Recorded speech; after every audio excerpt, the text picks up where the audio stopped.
Welcome everyone into this new ITSS Verona podcast episode of the member series. We are Giacomo Bortolazzi and Alberto Trame from the Italy team, and today we are thrilled to introduce our distinguished guest, Ivan Cardillo. He is a senior advisor at the think tank Farin, dedicated to the promotion of democracy, rule of law, and compliant corporate governance. And he has also advised the European Commission's Directorate General for Research and Innovation and other key EU bodies on the EU-China relations and economic law, scientific strategies, and diplomatic negotiations. He also was a legal consultant for prominent Chinese, European, and American law firms, and furthermore, he currently serves as an arbitrator for the High Court of International Arbitration. For what regards his lengthy academic experience, Professor Cardillo has been a professor in prestigious institutions such as the University of Trento, and he's also worked in institutions such as the China University of Political Sciences and Law, on appointment by the Chinese Ministry of Science and Technology, and the Zhonghan University of Economics and Law in Wuhan as a deputy director. And this gained him recognition and important awards from the Italian government and the Chinese Communist Party, such as the Good Young Professors 2017 Award. He is also the founder and chairman of the Institute of Chinese Law. And last but not least, as further proof of his expertise in the field, Professor Cardillo held the role of delegate and speaker at 2019 China Forum of International Legal Cooperation.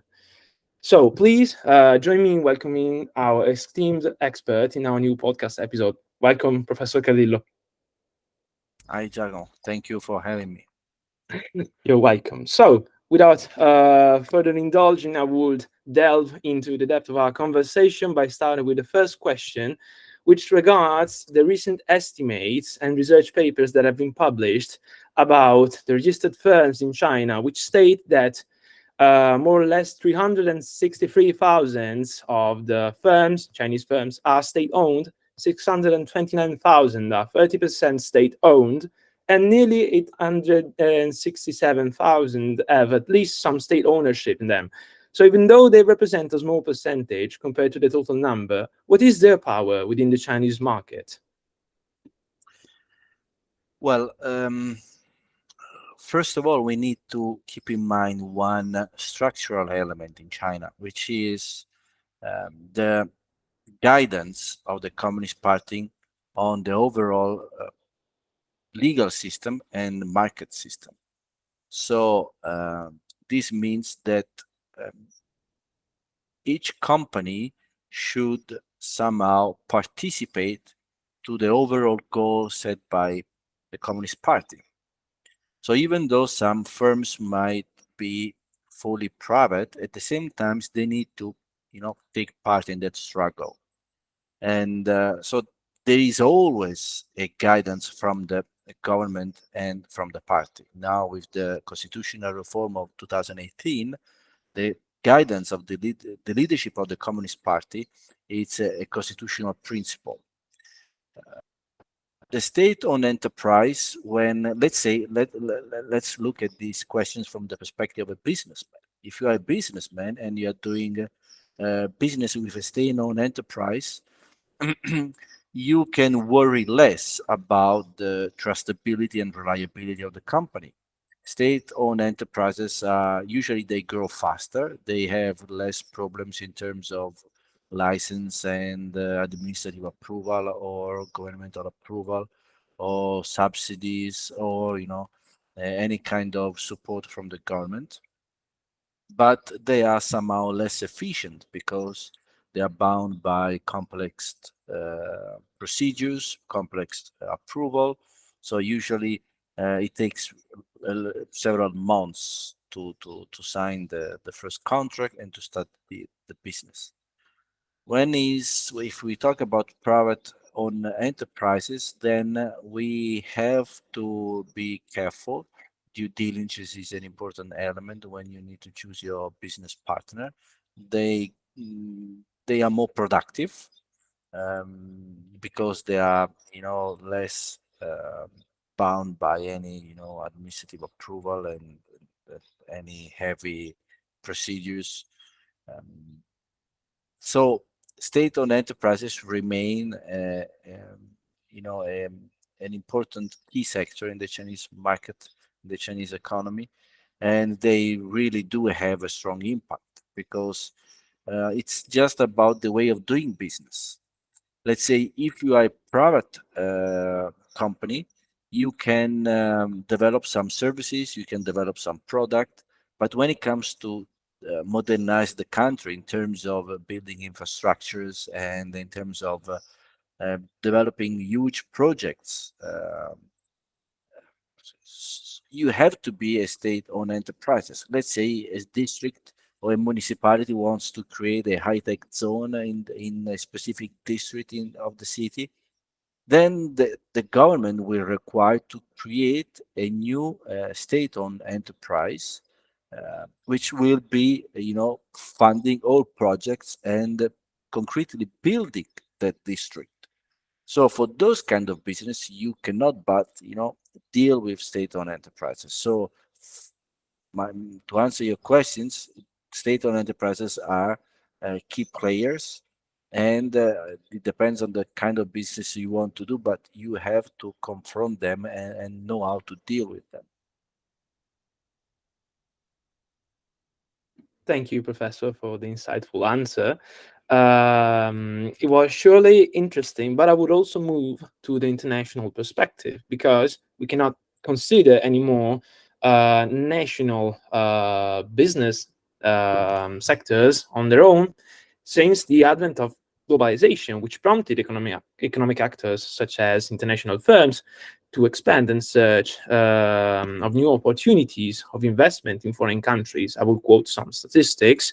Foreign direct investments have reached an all-time high sum of $222 billion during the 90s, but even though they constitute a big chunk of world economy, they have oftentimes been met with mixed reactions. In fact, some big examples from the Italian perspective, which particularly regards us, are the presence of Costco as one of the major shareholders in the multipurpose terminal Piattaforma Logistica Trieste, which was considered a fundamental harbor in the Belt and Road Initiative program. Or, for example, to quote some more recent events, the 1,000 hectares wide solar park, which was acquired by Cinsola in Sardinia, which is an important cornerstone for our country's energetic security. So the mixed reaction caused by the massive investments in strategically important sectors certainly created what is now an hostile attitude towards Chinese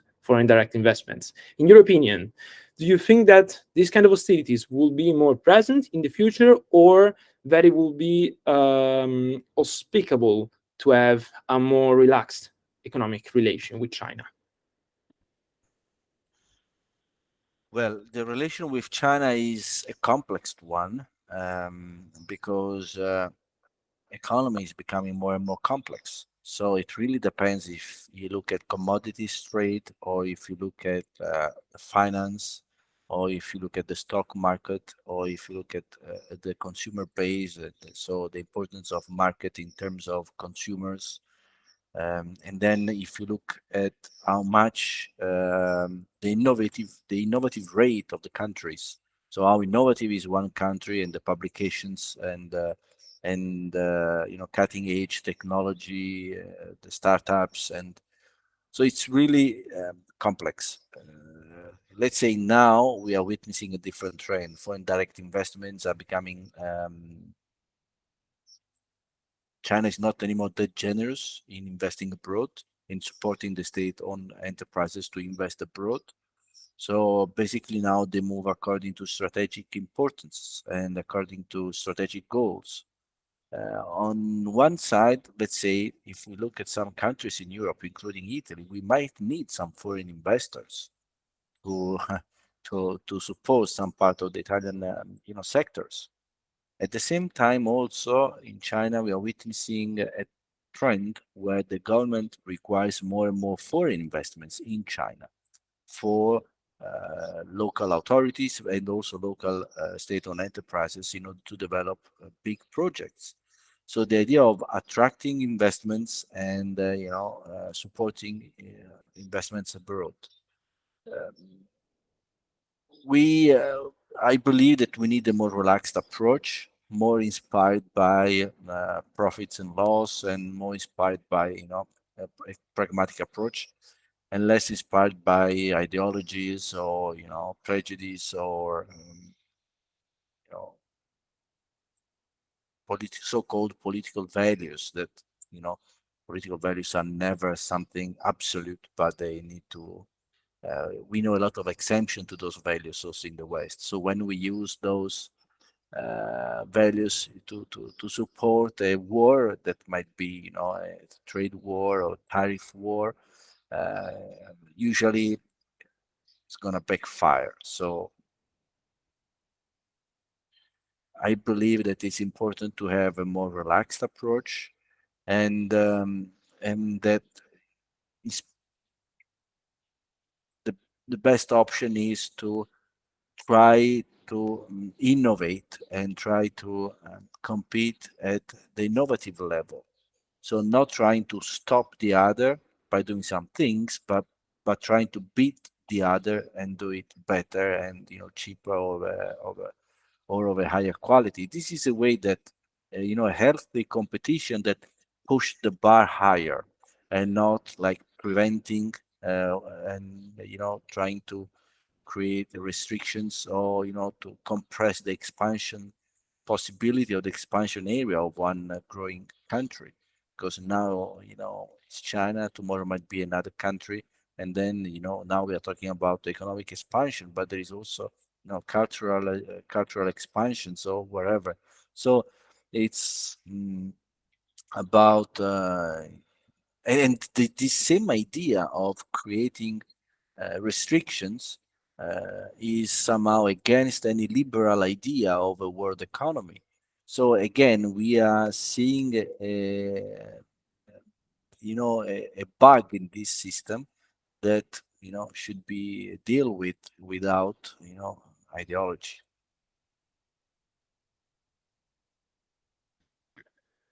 Thank you for your answer. And to link ourselves to the previous question, we can try to position it in a more broad perspective. So the concerns about Chinese foreign investments have expanded to the whole of the European Union, in particular after the important investments by Midea, the Chinese tech giant, in the German company KUKA.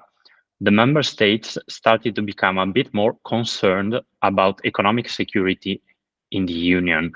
I would like to recall the letter sent in 2017 to the EU Trade Commissioner Malmström concerning the European Commission's future trade strategy by the German Federal Ministry of Economy and Energy, the French Ministry of Economy and Finance, and Italian Ministry of Economic Development.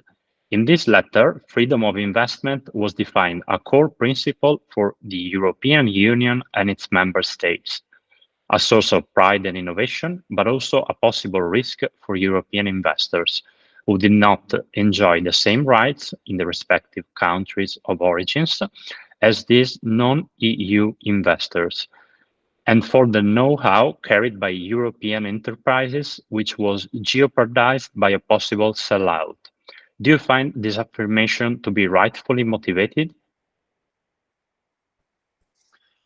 Well, there is a problem of level playing field, meaning, the way the rights, recognized to foreign investors in Europe and the rights recognized abroad to European investors.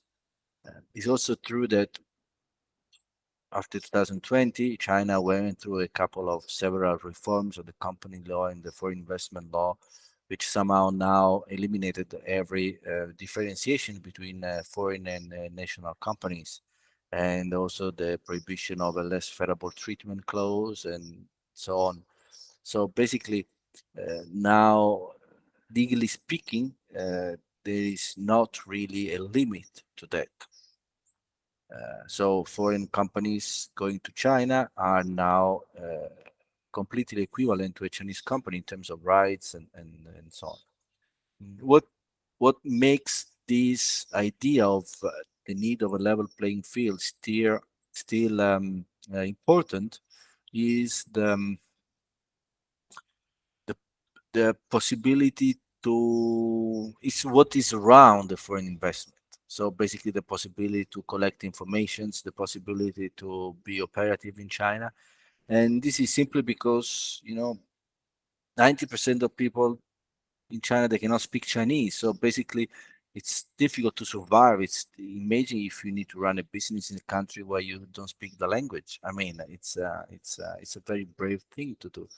And so usually that's what many foreigners sometimes they like to have a paternalistic state, let's say China paternalistic approach towards them, and they want more help, like in terms of getting to know, the system, the ecosystem, and so on. So they really just want to be tutored.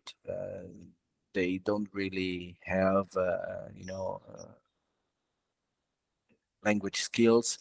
When it comes to the service industry, we do have issues like for example, if you're a lawyer, you cannot be, you have limits in being lawyers in China, but also, if you are a Chinese lawyer and you want to be, and you want to, and you want to, and you want to practice in Europe, you also have problems. Same things with the United States. So it's not really um, something new what we see in China. It's the idea of losing know-how. Yes, for some very for some fields there is still that possibility. That's why, we went from the coupling to the risk management to the now small yards high walls, so defining small areas that should be protected by very high walls from the interference of any foreign entity. So that is something still active, important for some specific topics. But again, if we look at the Economist of this week, China is, I mean, the entire edition of the journal is meditating on the rise of China as an innovative power, and the way, China is innovating so much almost everywhere. So again, here my position is that we should not like prevent foreign investments. We just need to invest more in our research and innovation in our own countries. And Europe should invest more in R&D in Europe, and not trying to stop the people, Chinese companies, from investing in Europe, because Europeans might be interested in doing it with China, in doing some, let's think at the EV.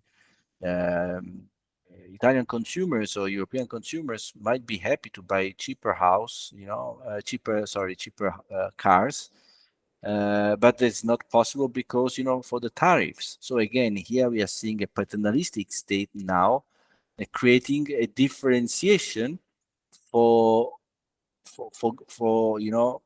European companies and Chinese companies. So now we are seeing what happened in China. We are seeing in the decades ago. Now we are seeing it happening in Europe. And I see this is as a bad signal. I didn't approve it when it was in China before, and I do not approve now in Europe. The way forward is to beat or compete at the innovative level, and trying to, keep the door open, because China grew because it opened up. So also we need to keep being open and welcoming what might be a threat to us, and trying to beat it, by being more innovative, by being more competitive.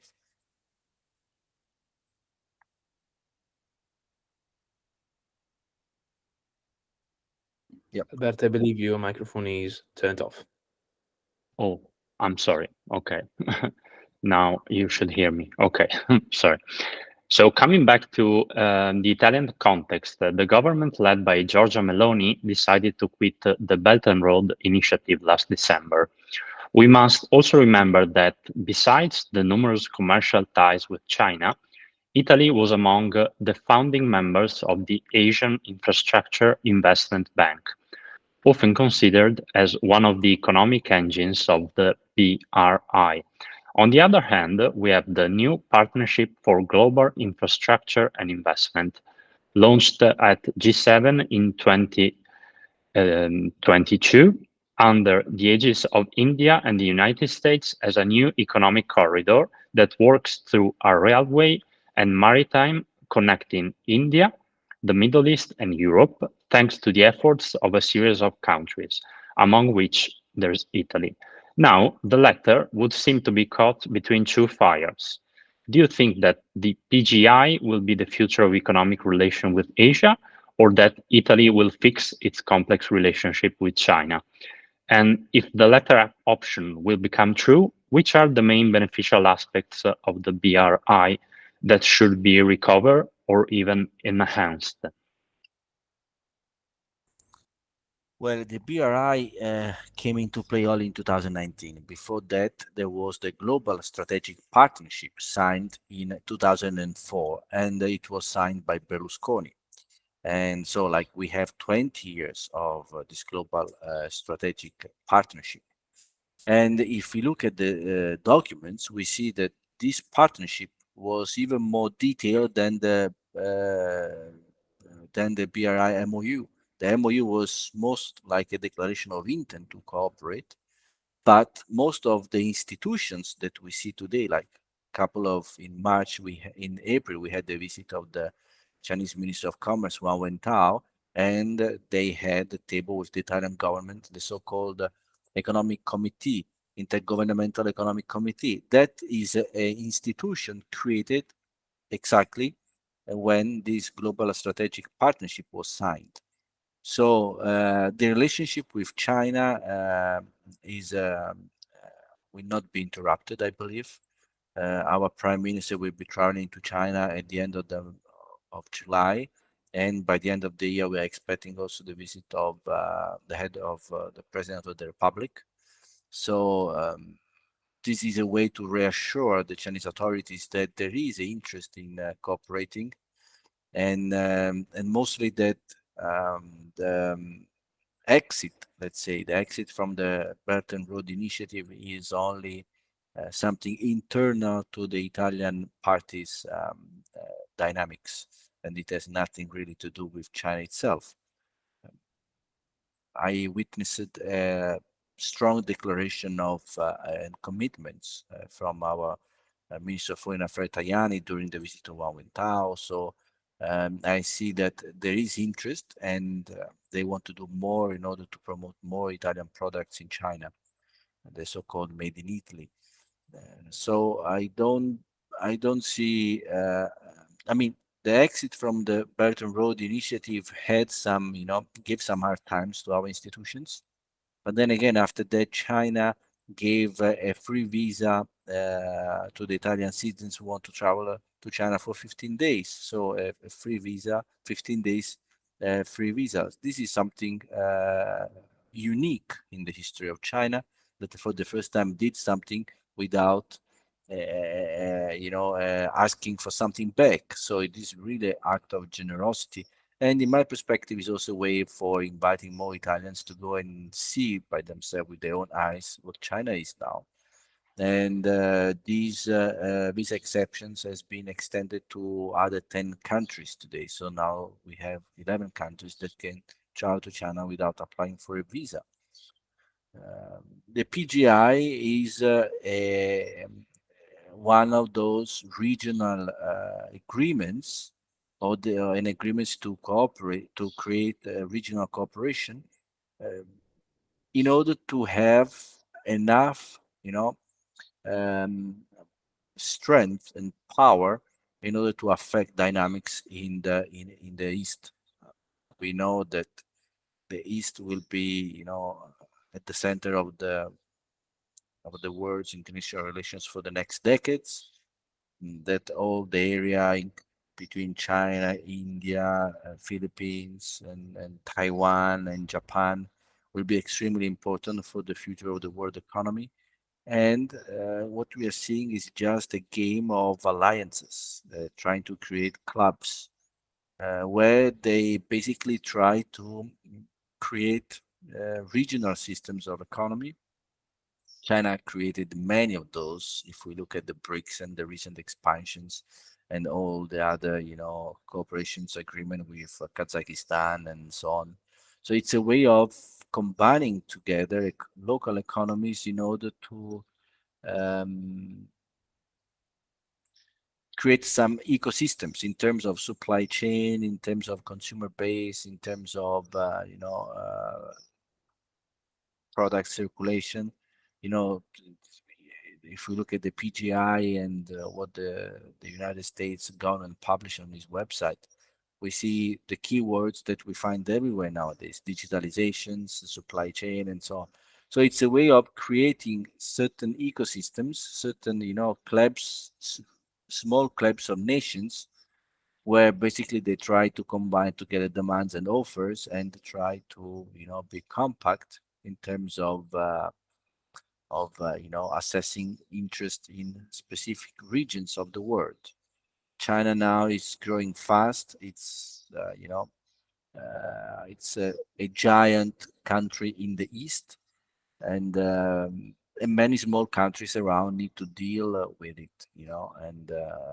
Some of them they have a particular open attitude. Let's say Pakistan. Others they have a different attitude, so they try to look up to the United States.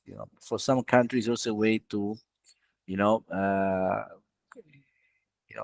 you know cut the best deal from two competing countries, U.S. and China. So um, I guess it's a way of doing business. I don't see it as something important, like not something that will have a huge impact, because we already have like many kind of those kind of regional cooperation in Asia. We have the AUKU and so on. So I mean, we have really a lot of them. But then at the end, what counts, it's really the idea of the real possibility to have an impact on that market. And if we look at the new energy market, China now at the moment is the strongest country in the world. So it's really difficult to beat it if we talk about anything that needs to do with green energy and also digitalization. Thank you for your insightful point of view once again. And now, since we have had an extensive analysis of a variety of issues, I would direct to the last question, which regards an important dichotomy that has been left behind, namely the interplay between soft power instruments such as the BRI, the Global Development Initiative, or the Global Security Initiative, just to name a few, which are characterized by voluntariness and intangible links between the country exercising it and also third countries. And hard power instruments, on the other hand, which are used by China, but also by other countries, such as the US. I would recall in this field the use of trade wars, so-called, waged by the Trump administration during the last term, which are based more on threats and incentives rather than voluntary cooperation. So, in your opinion, in the light of the general, we could say, deterioration of the economic global relations between China and other countries, do you think that soft power instruments will be more implied in the next economic relations that we will see in the next few years, or that the hard power instruments will be implied? Well, big nations, they work at all these levels. I mean, soft power is important because it affects somehow all the cultural narratives, and because soft power somehow affect the people directly, and people to people exchange is extremely important. Also, it's the so-called friendship between peoples, and it's also when at one point consumers are willing to buy products from another country because they understand the value of that product, the narrative, they understand that it's fit for them. And so soft power will continue to be extremely important. Hard powers yes, I mean, we see the golden power measures and the tariffs. European Union has been, raised the tariffs on import on China, on EVs China for over the 15%, which is the percentage of the tariffs, applied by China to Western, to the import of Western cars. So it's higher than the Chinese tariffs. So um, that will be for sure a way of controlling the price and balancing the market, protect the national producers and the national economy. So they will both be used, hard power and soft power. um, the United States have better life in expressing and expanding their soft power because we are speaking English today and not Chinese, for example, and also what we love, the cinema and whatever is more like the Avengers or whatever, it's all from the American culture. So somehow we have that, we are more exposed to that. um, China, on the other side, they have different way of doing things. They don't like direct confrontation. So this is something that we need to keep in mind. Let's say in our way of thinking, we are based on the opposition and on the conflict of opposite positions. So opposite position have, a conflict relationship. So this is a part of an heritage from the ancient Greek logic, the identity principle, the non-contradiction principle, and so on. The principle of the third exclusion. So the idea if A says not B, and between A and B there is a conflict of diversity, so we have this binary attitude, and the way we do the war is we confront, two different armies, and they need to kill each other. So the way we play chess, we need to eat, the other players. So we need to defeat the other players. But in China, it's completely different. Yin and yang are two opposite elements, but they do not exclude each other. They coexist, at the same time. It's just a matter of perspective. So in one position, in one same exactly position, you can focus on the yin or you can focus on the yang. It's somehow when sometimes we say you need to see the cup half full and not half empty. It's just that example give us a way to understand that part. So also the way of doing the war is different. Also, in fact, the word in Chinese war in Chinese language is Zhan now, but in the past was Ping Fa, the art of war, but was a different way of approaching studying it's not only force against force, it's much more of a strategic thinking. And if we look at the games, we don't find chess, but we find the game of Go or the Wei Qi, where you don't need to eat when you start to play. There are no elements on the board, and you start to put those little white or black stones, and you try to conquer space on the tablet. So uh, it's a way of occupation where you grow laterally, around the enemy. You don't go on the enemy. You don't fight directly on the enemy. So it's a different approach, and this is the logic where we will be seeing, uh, you know, uh, a different application of soft power and especially hard power. Let's say now the United States are becoming more hard on China with Trump administration, and but Biden basically kept the Trump line in terms of trade war. And now let's see what is going to happen with the election. Um, but you have a direct confrontation. China stand on the other side has been working on creating conditions with, strengthening ties with Africa and the global South that at one point provoked a direct reaction from the United States that felt themselves somehow, in danger. But China worked to stabilize certain economic ties in other countries. It didn't, go against the United States in order to reduce the impact of that country on its own internal economy. So it's just a way of different way of managing things and a different way of acting. And this is something that you know, let's say the West was not paying attention to some countries considered to be not important, and now out of the sudden those countries are very important because China was investing there, you know.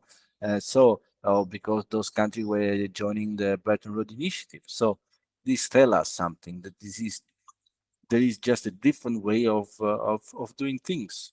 So Perfect. This was a really insightful answer as just the other fives. And so, since we've covered all the perspectives, I would just go for the end of the episode. And the Italian team wants to thank you very much, Professor Cardillo, for joining us today and for sharing your insights and expertise about the current relationship between China and the world under the perspective of economics and economic relations and even security, which in the end, as we discovered, can be broken down also to different perspectives and traditions. Thank you very much, Professor. thank you, Giacomo. Thank you, Alberto, and thank you to the whole team of ITSS. Thank you again.